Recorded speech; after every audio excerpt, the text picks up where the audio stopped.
एक ऐसी रात जो रहस्यमयी थी। आखिर उस रात क्या हुआ था? एक ऐसा इंसान जो भूतों से बात करता था, उसे अपनी मौत की तारीख तक पता थी, और आखिर में वही इंसान जो स्पिरिट से कनेक्ट करता था, उसकी मौत आज भी एक मिस्ट्री बनी हुई है। इंडिया का पहला पैरानॉर्मल इन्वेस्टिगेटर गौरव तिवारी, क्या वो इतनी आसानी से मर सकते थे? आखिर उसकी मौत से पहले क्या हुआ था? कुछ लोग ये क्यों कह रहे थे कि ये एक सुपरनेचुरल केस है, और क्यों कहा जा रहा था कि कुछ अदृश्य उसके पीछे पड़े थे? इन सारे सवालों के जवाब जानने के लिए हमें उनकी जिंदगी और उनके लास्ट मोमेंट को समझना होगा। लेकिन क्या वो सच में अकेले थे? ये अभी भी एक रहस्य बना हुआ है। हेलो दोस्तों, welcome to my YouTube channel dark नोक 19। गौरव तिवारी वॉज बॉर्न 2 सितंबर 1984। वो बचपन से ही बड़े क्रिएटिव माइंड के थे और वो हर चीज़ों पर सवाल करते थे। गौरव तिवारी की family believe in energies, but इनकी फैमिली को कभी कोई स्पिरिट्स नहीं दिखा और ना ही कुछ ऐसा फील हुआ। गौरव भाई अपनी फैमिली के साथ रह के उनको भी कभी कुछ ना तो दिखा और ना ही कभी फील हुआ। लेकिन Gaurav move to Florida, United States. Gaurav जब 21 ईयर ओल्ड के थे तब वे फ्लोरिडा स्टडी करने गए थे। वो बचपन से ही कमर्शियल पायलट बनना चाहते थे, पर ऊपर वाले को कुछ और ही मंजूर था। गौरव जब अपने फ्लोरिडा वाले फ्लैट में रहते थे तब उन्हें कुछ स्पिरिट्स दिखाई देते थे, जिसे वो एज अ फील करने लगे। बट इससे पहले गौरव को कभी फील तक नहीं हुआ और ना ही दिखाई दिया। फ्लोरिडा वाले फ्लैट से उनकी लाइफ एक ट्रेनिंग पॉइंट बनने वाली थी। गौरव को उस फ्लैट में नाइट के टाइम उनके वॉशरूम में शावर अपने आप चालू व बंद हो जाते और अचानक से अजीब आवाजें आती जैसे कोई चल रहा हो। और जब वे मॉर्निंग में उठते तो उनकी फ्लैट की सारी चीजें इधर उधर बिखरी हुई मिलती। सोचो, जहां 20 से 21 साल का लड़का भूतों से डरता, वहीं गौरव भूतों से बात करने व उन्हें समझने की कोशिश करते। कई बार तो उन्हें उस फ्लैट के बाहर किसी के हंसने तक की आवाजें सुनाई देती।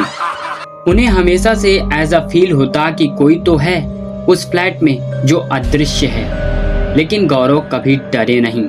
तभी अचानक कुछ ऐसा हुआ, स्पिरिट्स उन पर हावी हो गए और गौरव बहुत ही ज्यादा परेशान होकर के अपना कमर्शियल पायलट का ड्रीम छोड़कर पैरानॉर्मल एक्टिविटीज चीजों पर रुचि लेने लगे। अब उनकी लाइफ पहले से कुछ और थी। वे पैरानॉर्मल एक्टिविटीज को जीरो से सीखना चाहते थे। तभी यूनाइटेड स्टेट में उन्होंने पैरानॉर्मल इन्वेस्टिगेटर का ग्रुप ज्वाइन कर लिया। उस ग्रुप के साथ मिलकर बहुत से रिसर्चेस किया as a haunting places and ghost investigation. Gaurav का मेन फोकस रहता था कि पैरानॉर्मल एक्टिविटीज कैसे होती हैं और इक्विपमेंट कैसे यूज किया जाता है। ओवरऑल वो सारी चीजें जो घोस्ट इन्वेस्टिगेशन में आती, इन सारी चीजों को सीख कर वे उसी ग्रुप में काम करना स्टार्ट कर दिए। कई सारी रिसर्च के बाद एक केस ऐसा था जिसको पढ़ के मैं खुद डर गया। मॉर्ग रिसर्च, मतलब मरे हुए लोगों के साथ पूरी एक रात गुजारना। ये केस ऑस्ट्रेलिया का था। जब एक हॉस्पिटल से उनके ग्रुप में कॉल आई, उस कॉल में हॉस्पिटल वालों ने कहा मॉर्ग से अजीब आवाजें आ रही हैं और इसी वजह से हॉस्पिटल के कुछ कर्मचारी रेगुलर आना बंद कर दिया। ऐसा सुनते ही उनकी यूएसए की टीम ऑस्ट्रेलिया के हॉस्पिटल के लिए निकल गई। वहां पहुंचने के बाद हॉस्पिटल मैनेजर ने बताया कि यहाँ रात में किसी के रोने व चिल्लाने की आवाजें आती हैं। तभी गौरव और उनकी यूएसए की टीम ने डिसाइड किया कि हमारी टीम मेंबर से किसी एक मेंबर को यहाँ एक रात रुककर देखना है, यहाँ क्या होता है। तभी एक मेंबर लेटने के लिए मान जाता है, लेकिन वो भी थोड़ा डरा हुआ था।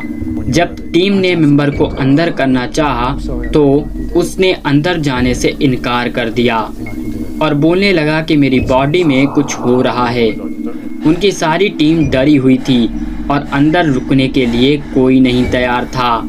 तभी गौरव तिवारी बोल पड़े कि मैं अंदर जाऊंगा। तभी ये मर्चुरी बेड में लेट गए और अपने साथ एक कैमरा भी ले गए। अब आप ही बताइए ये मंजर कितना खौफनाक रहा होगा, जहाँ चारों तरफ डेड बॉडीज और उनके बीच मेरे प्यारे गौरव भाई। अगर उनकी जगह आप होते तो क्या करते? अपनी राय कमेंट में जरूर देना। गौरव तिवारी कभी डरते नहीं थे और जब वे ऐसे केस सॉल्व करते तो अपनी एक लाइन हमेशा बोलते, नॉलेज कैंसल फियर। अब वे उस बेड पर आराम से लेट जाते हैं। तभी टीमों से एक मेंबर उन्हें बंद कर लॉक कर देता है। जब वे अंदर वे सभी स्पिरिट से बात करने की कोशिश करते, लेकिन उन्हें कुछ भी रिस्पॉन्स नहीं आता। तभी उन्होंने अपने कैमरे में दो अजीब आवाजों को कैप्चर किया। Someone is trying to scream for some help, like help me. This was the voice. And second one was like, do you think they can help you? Let's go. Ha ha ha. So what I felt that I did not hear that with my live ears. It was in my recorder. और ऐसे ही कुछ केसों को research करने के बाद वो India आ गए और इंडिया आने के बाद उन्होंने अपनी खुद की कंपनी बनाई। 2009 में IPS इंडियन पैरानॉर्मल सोसाइटी के नाम से विख्यात हुई। इस सोसाइटी का मुख्य उद्देश्य था पैरानॉर्मल एक्टिविटीज और हंटेड प्लेसेस में हो रही एक्टिविटीज को समझना। उन्होंने अपनी टीम के साथ दिल्ली के कई हंटेड प्लेसेस को रिसर्च किया। वो टीवी शोज और न्यूज में भी कोलैब करने लगे। मुकेश मिल में जी न्यूज एंकर के साथ स्पिरिट से बात किया। ये सारे केस के बाद वो इंडिया के मोस्ट हंटेड प्लेस भानगढ़ और कुलधरा विलेज में भी रिसर्च किया। भानगढ़ में रात होने के बाद वहाँ कोई नहीं रुकता।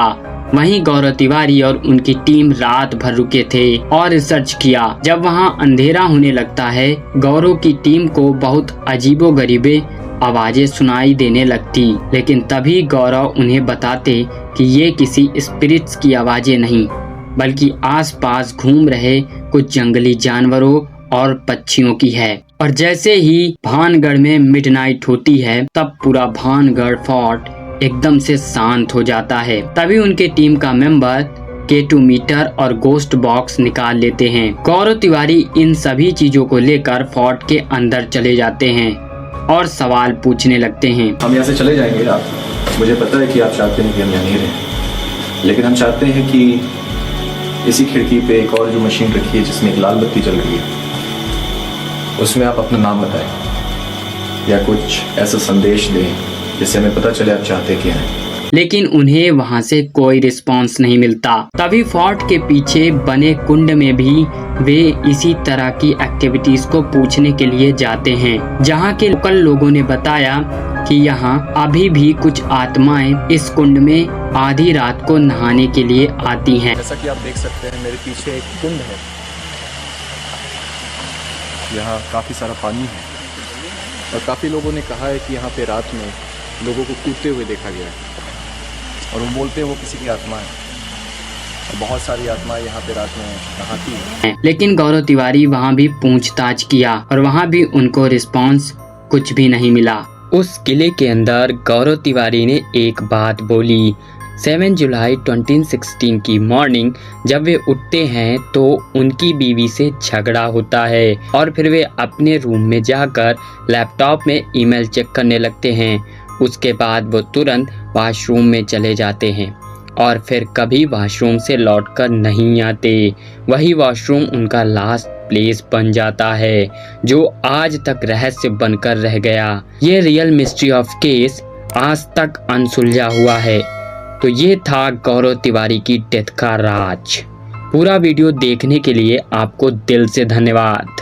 हमारे इस चैनल को अभी सब्सक्राइब करें और बेल आइकन प्रेस करके अपने दोस्तों तक जरूर शेयर करें।